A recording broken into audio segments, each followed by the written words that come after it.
مطلب نمبر 001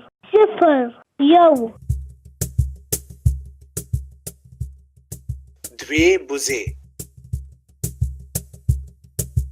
دوې بوزې په یوه ډېره تنګه لاره کښې داسې سره مخامخ سوې چې هېڅ د تېرېدو ځای نه و. نو یوه بوزه په لاره کې پرېوته او بلې بوزې ډېر ورو پښه ورباندې کښېښوده او په دې توګه دواړې تېرې سوې.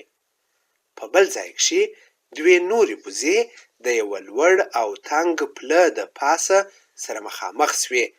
دوی د دې پر ځای چې یوه پرېوځي او بله ورباندې تېره سي دواړو په جګړو پیل وکړ. په پای کې دواړې له پله څخه کښته راولوېدې او ډوبې سوې. هر څوک چې د سولې او سلام څخه کار نه اخلي او خپل مشکلات د نرمۍ او ورورګلوۍ په فضا کې نه حل کوي عاقبت به یې وران او ویجاړ وي. ویاند احمد ولي اڅکزی.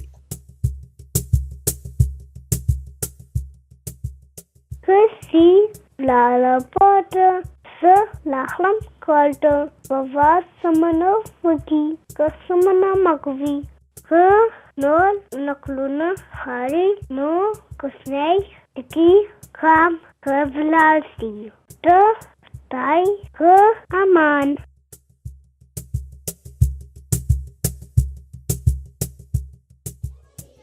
کوچنی ټکي کام دا کوچنیانو دپاره